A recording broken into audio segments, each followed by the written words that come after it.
오늘의 사연 시작합니다. 안녕하세요. 여행 다니는 게 취미인 30대 초반의 남성입니다. 요즘은 특수한 상황이라 여행을 전혀 못 다니고 있어요. 해외여행을 안 간 지도 벌써 햇수로 2해가 넘어가는데 제 인생 첫 여행을 가려고 하던 시절 만난 누님과의 일화가 생각나서 이렇게 사연으로 적어봅니다. 조금 지루해도 끝까지 들어주세요. 때는 군대를 전역하고 얼마 되지 않았을 무렵이에요. 군대에서 추천해준 책 중에 배낭여행 관련된 책이 있었고 되게 감명 깊게 읽었습니다. 그때쯤이 아마 한참 젊은이들 사이에서 배낭여행을 다니는 게 워낙 유행이기도 했어요. 취업할 때도 이력서에 스펙으로 적을 수 있다고 해서 경험 삼아 한번 다녀와 보기로 했습니다. 저는 그때 여행이 너무 좋았어서 지금도 틈만 나면 여행을 다니려고 하고 있습니다. 하지만 당시 군대에서 갓 전역한 제가 돈이 어디 있었겠습니까? 부모님께 해외여행을 가고 싶다는 허락을 받기는 했지만 경비는 알아서 벌어서 가라는 말에 일자리부터 찾아보기 시작했어요. 처음에는 집 근처 편의점에서 일을 했는데 아무래도 집에서 출퇴근을 하다 보니 돈이 조금만 생기면 친구랑 집 근처에서 술 마시는데 탕진하다시피 했습니다. 이대로는 돈을 모으지 못하겠다 싶어서 돈을 확실하게 모을 수 있는 여건이 되는 직장을 찾기 시작했죠. 돈을 모으려면 일단 매일같이 술 마시자 노래를 부르는 친구들을 멀리 해야겠다는 생각이 들어서 결국 숙식을 제공하는 공장을 찾아 거기에 다니게 되었습니다. 사실 그때만 해도 공장하면 조금 부정적인 이미지가 있었어서 조금 걱정도 했어요. 하지만 그건 저 혼자만의 착각이었나 봅니다. 처음 라인에 투입되었을 때 의외의 모습과 훈훈한 분위기에 제가 오해하고 있었다는 생각이 들었습니다. 당시 24살이던 저는 공장이라고 하면 형편이 어렵거나 직장을 구하기 힘든 사람들이 모여있는 그런 곳이라고 생각했거든요. 근데 생각보다 제 또래 친구들도 많았고 심지어 저보다 어린 여자들도 있었습니다. 평범한 형이나 누나들은 물론 인자한 아줌마나 아저씨들까지 저를 챙겨주시는 분위기에 아무것도 모르고 나쁘게만 생각했던 제 자신이 부끄러워졌어요. 물론 개 중에는 제가 오해하던 질 나쁜 부류의 사람도 있긴 했지만 그 안에서도 사람들이 여러 무리로 지내는데 그런 사람들은 무리에 끼지 못하고 겉돌기 때문에 저와 직접적으로 마주칠 일은 그렇게 많지 않았어요. 아무튼 제가 다니던 공장은 희한하게도 저보다 어린 여자친구들은 많았지만 저보다 어린 남자들은 없었어요. 아마 다 군대에 있을 나이였으니 공장이 아니라 군 부대에 있었으리라 생각됩니다. 그래서 그런지 주변의 누님들이 굉장히 저를 귀여워해줬어요. 남자들 중에서는 저 다음으로 나이 어린 사람이 저보다 4살이나 많은 형이었으니까 여타 다른 누님들 눈에는 막내인 제가 신경 써주고 싶고 귀여워 보였을 거라고 생각이 되네요. 공장에서는 주약 교대 근무를 했는데 야간 조일 때는 퇴근하면 온몸이 부러질 듯이 피곤했는데 공장 일에 익숙해진 다른 사람들은 그런 것은 전혀 개의치 않더라고요. 일이 끝나면 무조건 회식이었습니다. 저는 근육통에 아주 죽겠는데 체력들이 정말 보통이 아닌 것 같았어요. 돈을 모으겠다는 계획과는 다르게 저도 노는 걸 좋아하는 몸인지라 회식에 자주 어울리곤 했어요. 누님들이랑 제 또래 여자들도 많이 있었으니 그렇게 재미있는 술자리는 제 인생에 손에 꼽을 정도로 즐거웠습니다. 여태까지 제 인생에서 제일 많은 여자들에게 둘러싸여 시간을 보냈던 시절이 아닌가 싶네요.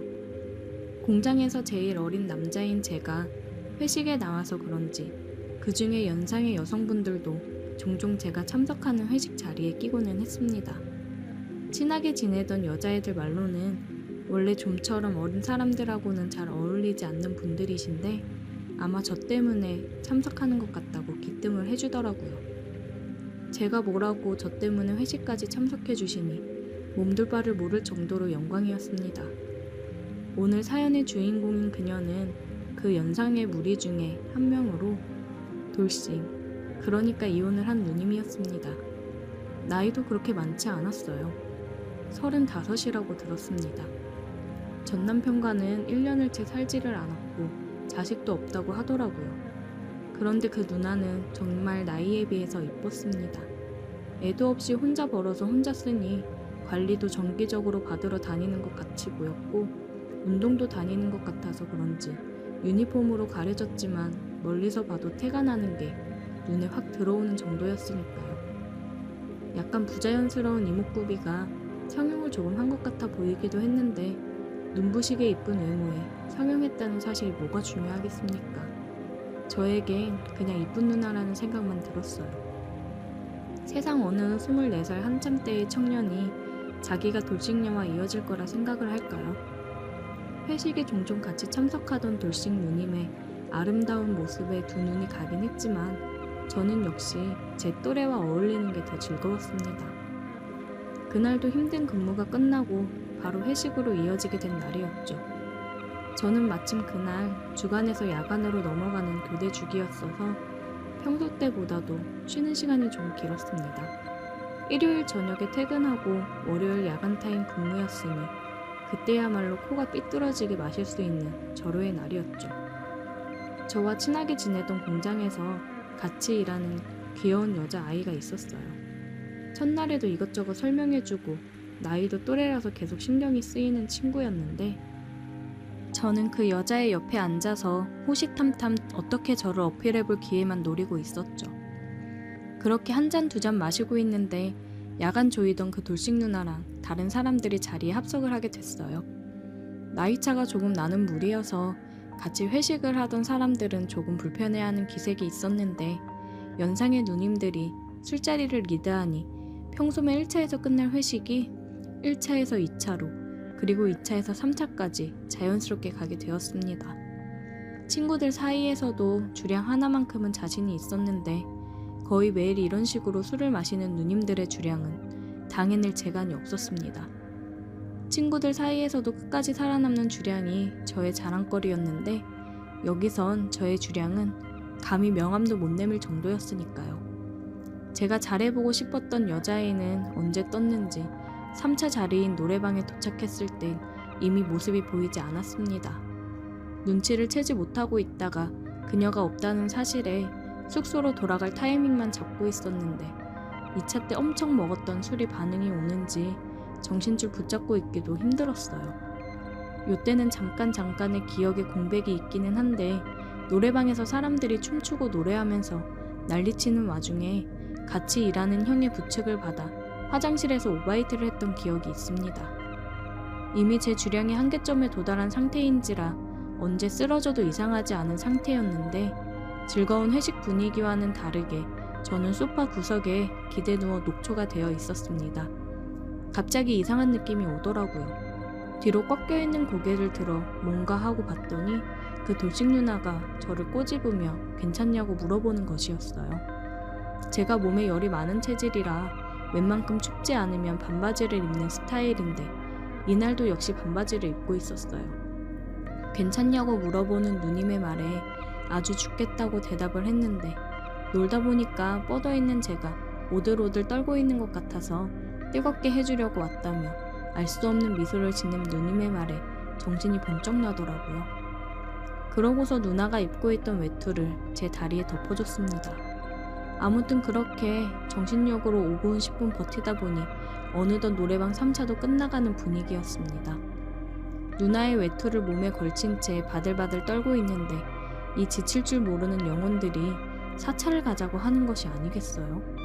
이대로 가다간 월요일 야간 근무 중에 죽을지도 모르겠다는 생각이 들어서 아까 개워낸 속을 비집고 바닥에 억지로 오바이트를 했어요.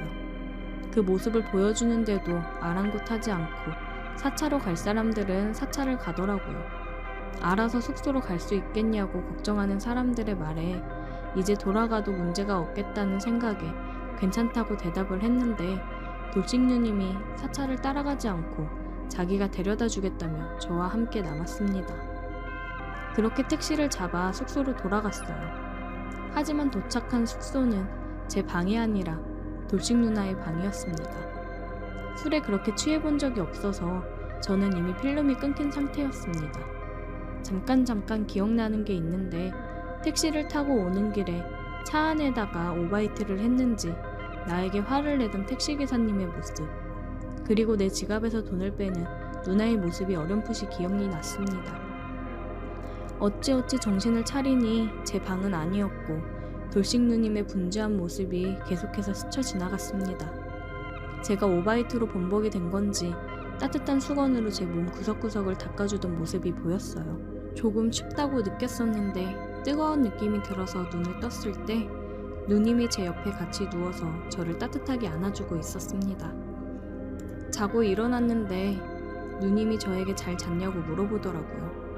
영문도 모른 채 누님의 침대에서 일어났는데 제가 입고 있던 옷이 침대 옆 의자에 걸려있더라고요.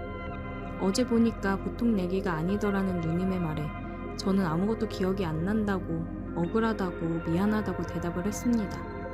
그날은 숙취 사유로 병가를 내고 그날 누님과 하루 종일 함께 시간을 보냈습니다.